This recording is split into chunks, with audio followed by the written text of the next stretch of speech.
우리나라 사람들의 이름 중에서 참 재미있는 이름들이 꽤 많이 있습니다. 제가 아주 어렸을 때 벽보를 본 적이 있는데 내무부 장관 명의로 붙었던 벽보였습니다. 그런데 그 내무부 장관의 이름이 김치국이었습니다. 아마도 나라를 잘 다스리라고 치국이라고 하는 이름을 붙여주었는데 하필이면 성이 김씨여서 김치국이 아마 별명이지 않았을까, 나름 그렇게 생각을 해보았습니다. 상범이라고 하는 이름 참 좋은 이름이지요. 그런데 성이 현씨예요. 현상범. 도범이라고 하는 이름도 참 좋은 이름인 것 같습니다. 역시 문제는 성이겠죠. 성이 강씨입니다. 도레미라고 하는 이름 참 듣기도 좋고 느낌도 좋은 이름인 것 같습니다. 어느 학교에 보니까 학교 선생님들 사진과 그 선생님들 성함이 이렇게 그 밑에 쓰여져서 벽에 붙어 있었는데, 어떤 여자 선생님 성함을 보니까 성이 정씨인데 이름이 말임이었습니다. 말임, 정말임. 선생님이 헛소리를 하겠습니까만 그 선생님은 정말 참말만 하지 않겠나, 그런 생각도 해보았습니다. 어떤 딸을 많이 가진 집안에 이제 그만 딸을 낳았으면 좋겠다. 그래서 막내딸 이름을 끝순이 혹은 아니면 말순이라고 지었다고 합니다. 어떤 한 아버지는 돈을 너무나 좋아해서 아들 이름을 정말로 돈이라고 짓기도 했었습니다. 사실 이 이름은 참 잘 지을 필요가 있습니다. 왜냐하면 아이에게 이름을 지어 부를 때 그 이름에 그 인생에 대한 어떤 기대가 담기게 되기 때문입니다. 저의 이름은 한자로는 뜨뜻할 용자에 나아자를 씁니다. 뜨뜻한 나, 뜨뜻한 인생이 되라고 지어주신 이름입니다.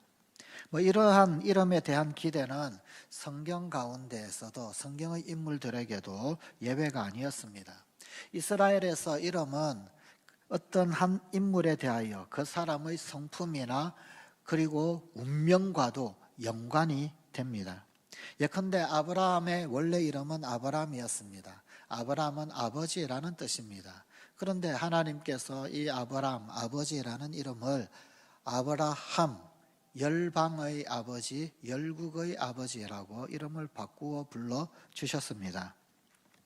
하나님께서 이 아브라함을 장차 사용을 하시는데, 그런데 개인적인 차원에서만 이 아브라함을 사용하시는 것이 아니라 모든 열방 가운데, 나라 가운데, 민족 가운데 사용하실 그런 계획과 뜻이 있으셨던 듯합니다. 그래서 이름을 살짝 바꾸어 주셔서 단순한 아버지가 아니라 열방의 아버지가 되라, 그렇게 이름을 고쳐 주셨습니다. 개인적 차원에서 공적 차원으로 고쳐 주신 게지요. 야곱 역시 마찬가지입니다. 야곱은 원래 그 뜻이 발 뒤꿈치를 잡다라는 뜻입니다. 쌍둥이로 태어났는데 태어날 때 형 에서의 발 뒤꿈치를 잡고 태어났기에 야곱이라고 이름을 붙였습니다. 뜻은 발 뒤꿈치를 잡다라는 뜻이지만 속뜻이 있습니다. 그 속뜻이 진정한 뜻이지요. 간사한 자, 그런 뜻입니다. 사기꾼이라고 하는 그런 의미를 가지고 있습니다. 그런데 하나님께서 이 야곱 역시 장차 민족을 위해서 사용하실 계획이 있으셨던 것 같습니다. 그래서 그 이름을 살짝 바꾸어 주십니다. 이스라엘, 하나님과 겨루어 이긴 자라고 하는 이름을 붙여주셨습니다. 민족을 위해서 사용될 텐데 간사한 자 혹은 사기꾼이라고 하는 그런 이름뜻, 그 이름뜻은 아무래도 이 민족적인 그런 어떤 인물이 되기에는 볼성사납다 싶으셨던 것 같습니다. 그래서 이름을 바꾸어 주셨습니다. 이스라엘. 이렇듯 이름은 참 우리에게 참 중요한 그런 의미를 지니고 있습니다. 그런데 오늘 우리에게 주신 하나님의 말씀 가운데서도 우리의 고개를 갸웃거리게 하는 그런 이름이 하나 등장합니다. 바로 야베스, 야베스라고 하는 이름입니다. 이 이름이 우리를 의아하게 만드는 이유 역시 그 이름의 뜻 때문입니다. 이 이름의 뜻은 고통이라고 하는 뜻을 가지고 있습니다. 무엇보다도 이 사람에 대한 성경의 설명, 또 이 이름이 어떻게 지어지게 되었는지 그 성경의 설명이 참 우리의 시선을 끌어당깁니다. 역대상 1장부터 9장까지는 사실은 족보 이야기입니다. 아담으로부터 시작해서 포로 이후, 포로 귀환기 때까지 그 이스라엘에 있었던 그 수많은 사람들, 대표적인 사람들의 그 족보, 사람 이름을 하나하나 나열을 하고 있습니다. 1장부터 9장까지 약 한 500여 개 정도의 이름이 뭐 누구의 아들은 누구이고 누구의 아들은 누구이고 뭐 이런 식으로 쭉 계속해서 나옵니다. 그 히브리 지파들의 그 공적 그런 어떤 족보로 이루어져 있습니다. 그래서 이름 읽기에도 참 어렵기도 하고 또 뿐만 아니라 지루하기도 한 그런 나열들입니다. 그래서 어떤 목사님은 성경 가운데서 아마도 가장 깨끗한 부분이 역대상 1장부터 9장일 것이다, 뭐 그렇게 얘기하기도 합니다. 지루한 이름들의 나열이다 보니까 은혜되는 말씀이 있다 그러면 줄도 긋고 색연필로 칠도 해놓고 그렇게 할 텐데 이 부분에 있어서는 도저히 줄 걸 구석이 없더라는 겁니다. 색연필 칠을 할 구석이 없더라는 겁니다. 그런데 오늘 본문이 있는 역대상 4장, 이 4장 역시 마찬가지 그 안에 44명의 이름들이 등장합니다. 그러다가 갑자기 이야기 하나, 이 이름들의 향연 가운데서 어떤 짤막한 이야기 하나가 불쑥 튀어나옵니다. 그것이 오늘 본문입니다. 야베스는 그의 형제보다 귀중한 자라. 그의 어머니가 이름하여 이르되 야베스라 하였으니 이는 내가 수고로이 낳았다 함이었더라. 야베스가 이스라엘 하나님께 아뢰어 이르되 주께서 내게 복을 주시려거든 나의 지역을 넓히시고 주의 손으로 나를 도우사 나로 환난을 벗어나 내게 근심이 없게 하옵소서 하였더니 하나님이 그가 구하는 것을 허락하셨더라. 그리고 그 다음에 이어지는 다음 절에서도 역시 아무런 어떤 일도 없었다는 듯이 또 계속해서 누구의 아들은 누구다 그러면서 계속해서 이름이 족보가 계속 유다 지파의 이름들이 등장합니다. 뭐 수하, 글룸, 머힐 등등등등등등. 이러한 지루한 족보의 그 나열 가운데서 이 사람 야베스, 이 야베스에 관한 성경은 그 무엇인가 할 말이 있다, 말할 것이 있다라고 하는 분위기입니다. 마치 참 잠깐만요.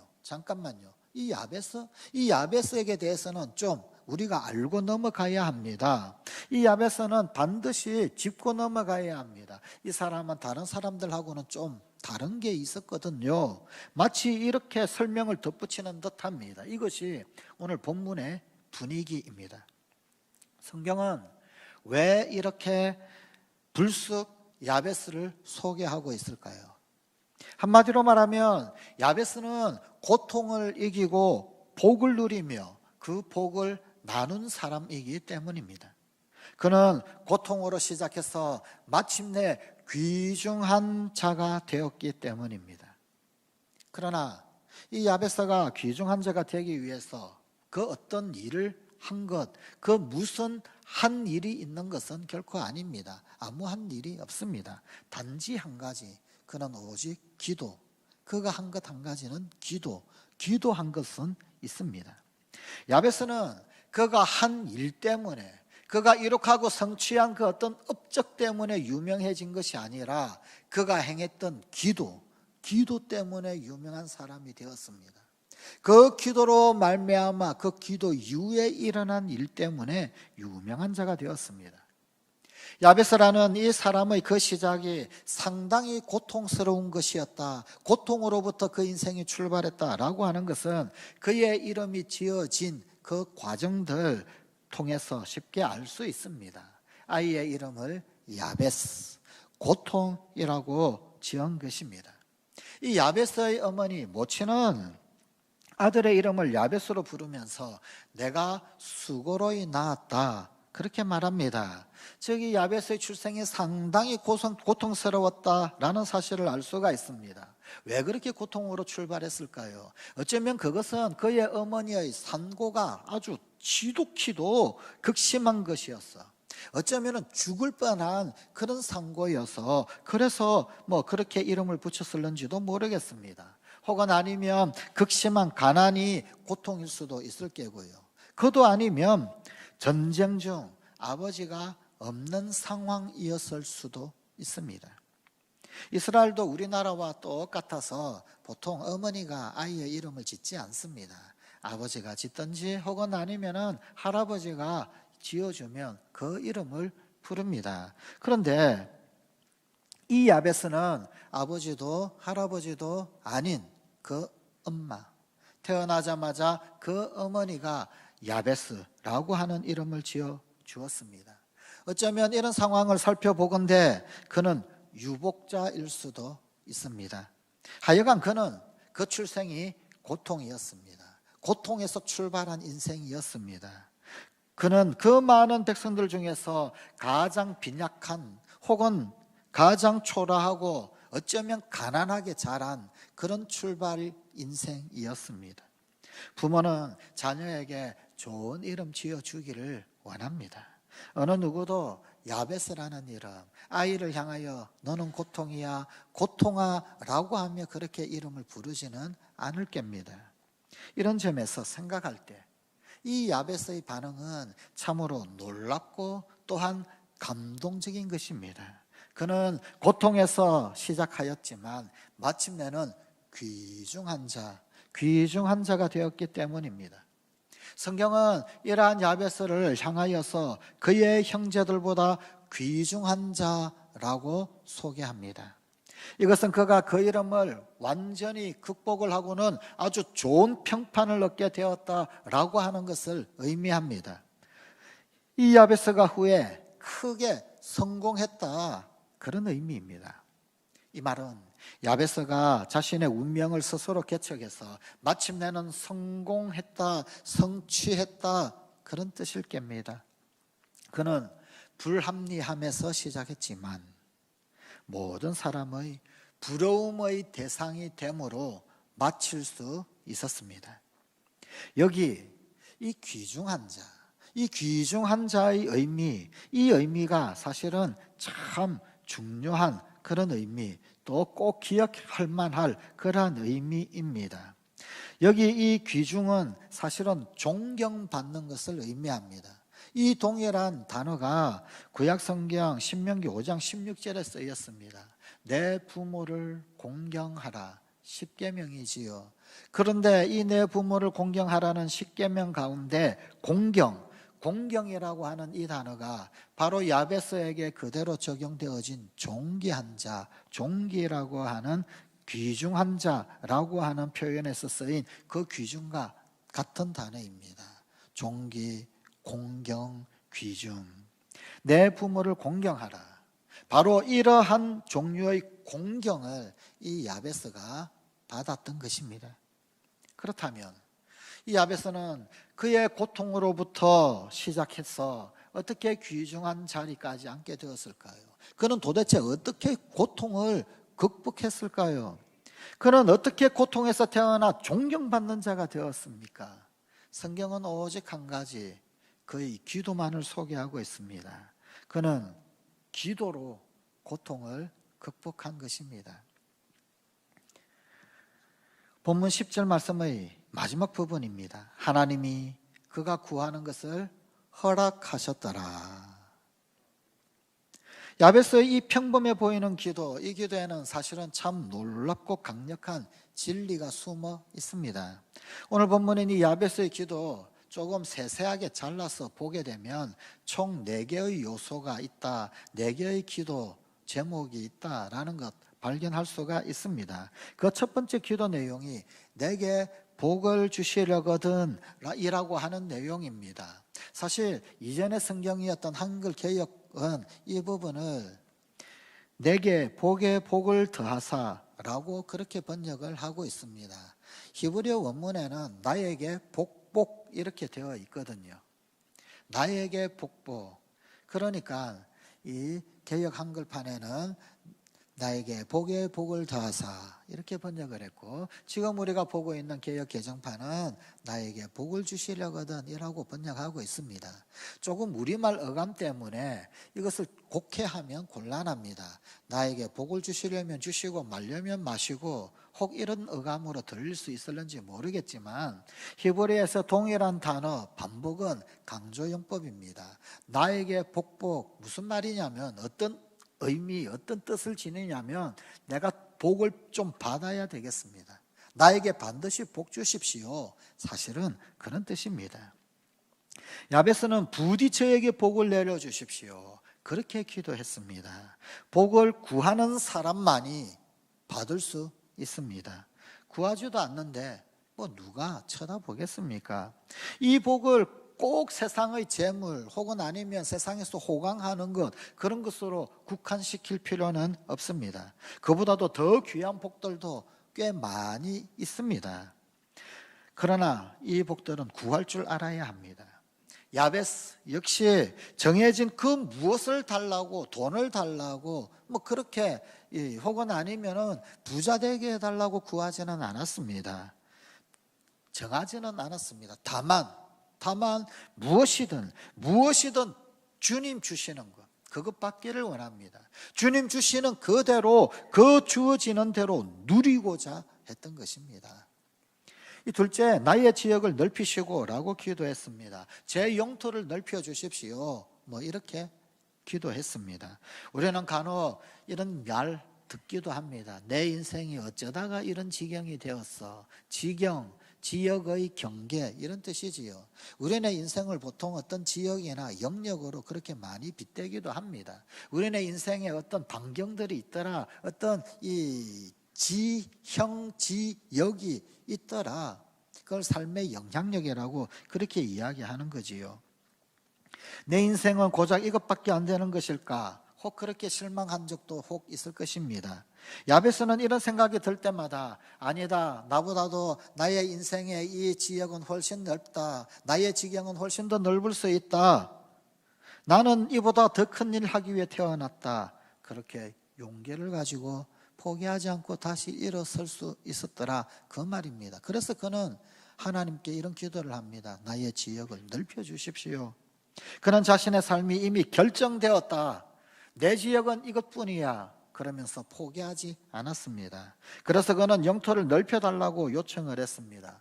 여기서 이 영토는 땅을 뜻하지 않고 삶의 지평을 뜻하는 것으로 알아들을 수 있습니다. 셋째, 주의 손으로 나를 도우사라고 기도했습니다. 당신의 손길로 저를 좀 꼭 잡아 붙들어 도와주십시오, 이런 기도입니다. 영토를 혹은 삶의 영역을 넓히기 위해 너무 큰 일을 시도할 때가 있습니다. 그러다 보면 우리의 손에서 벗어나고 우리의 반경에서 벗어나는, 내 손으로 어떻게 할 수 없는 그런 일 겪게 됩니다. 때로는 실패할 수도 있겠지요. 야베스는 자신의 영토가 넓어지고 감당해야 할 일들이 늘어나게 되자 주님 도움이 꼭 필요하다, 하나님의 손길이 꼭 필요하다, 이 사실을 금방 알게 되었습니다. 그는 하나님의 위대한 손길에 의지해야 한다라는 사실을 누구보다도 잘 알았습니다. 넷째, 나로 환난에서 벗어나 근심이 없게 하옵소서, 그렇게 기도했습니다. 저의 재앙을 막아주십시오, 그런 기도입니다. 속된 말로 이 기도는 액땜해 주십시오, 그런 기도입니다.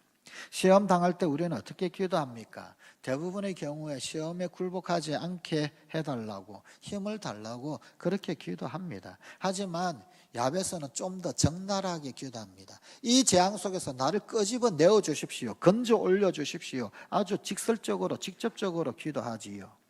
지켜주십시오 정도가 아니라 재앙에서 아예 막아주십시오, 재앙이 얼씬도 못하도록 막아주십시오, 혹 그런 환경 가운데 빠지게 되면 아예 끄집어 올려주십시오, 그런 기도를 하는 겁니다. 그는 벗어남을 위해서 기도했습니다. 결국 야베스가 했던 기도는 어떤 기도일까요? 아주 그냥 거창하고 거룩한 그런 기도일까요? 저 산꼭대기에서, 아니 저 하늘의 삼층천에서 통하는 그런 신령한 기도, 그런 기도를 하고 있는 겁니까? 아니었습니다. 야베스는 아주 지극히 현실적인 기도를 하나님 앞에 올려드렸습니다. 그리고 하나님께서는 그 지극히 현실적인 야베스가 구하는 그 기도, 야베스가 구하는 그 모든 것들, 복, 영토, 도움, 액땜, 이런 것들을 허락해 주셨습니다. 야베스는 이런 것들을 구하였고 하나님은 그 구하는 것을 허락하셔서 귀중한 자가 되었습니다.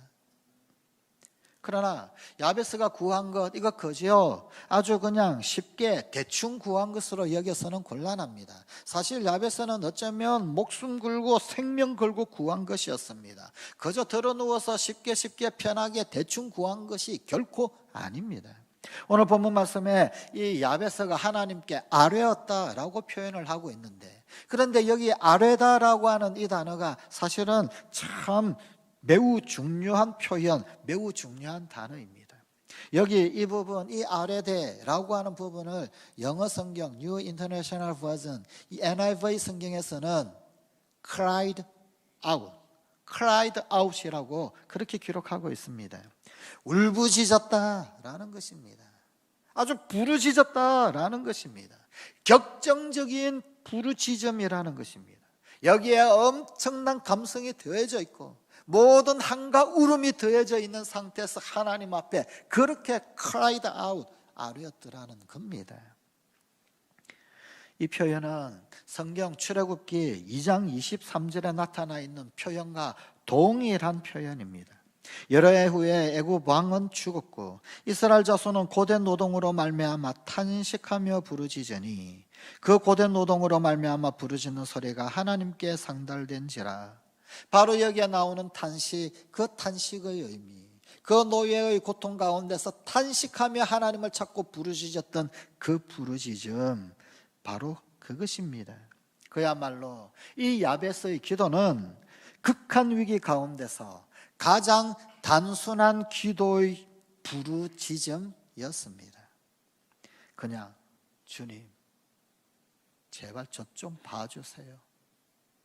제발 저 좀 봐주세요. 저 좀 도와주세요.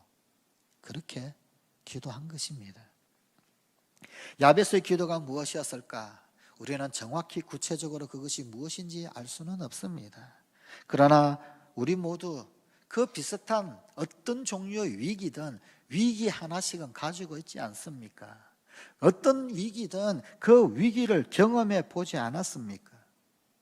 그의 이름이 고통입니다. 하지만 그는 고통의 자리에서 머물지 않고 마침내 귀중한 자리에 이르렀습니다. 그래서 우리의 시선을 끄는 것입니다. 성관가족 여러분, 무엇을 믿으면서 사십니까? 우리 앞길에 어떤 운명이 있을 것 같습니까? 성경에 등장하는 믿음의 사람들은 모두 운명이 뒤바뀐 사람들입니다. 막달라 마리아는 참 부끄러운 과거가 있었지 않습니까?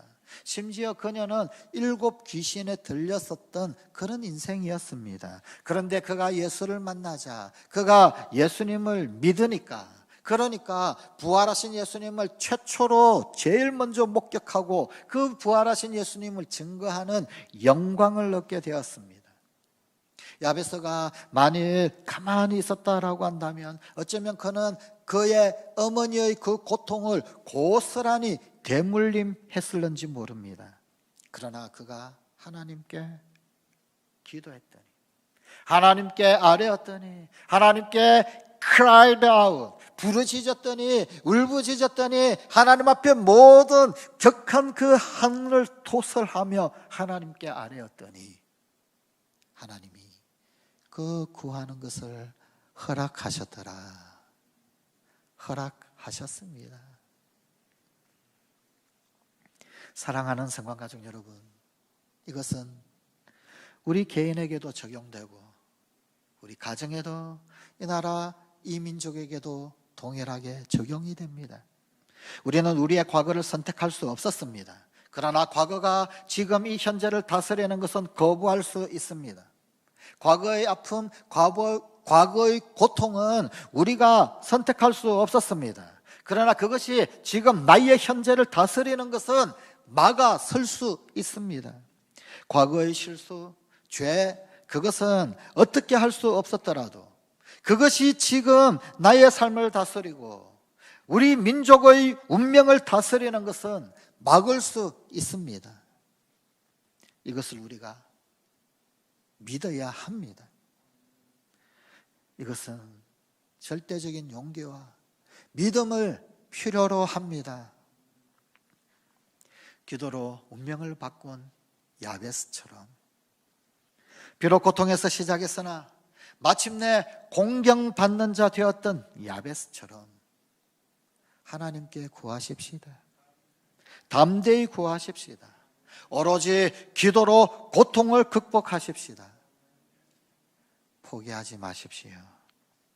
귀중한 자가 되십시오. 오로지 기도로 귀중한 자 되기를 열망하십시오. 야베스처럼 포기하지 말고 기도하십시다. 구하십시다. 주님, 내게 복을 주십시오. 내 인생이 고통의 인생이 아니라 복덩어리가 되게 해 주십시오. 주님, 나의 지역을 넓혀 주십시오. 영향력이 확대되게 해 주십시오. 비전을 주시옵소서.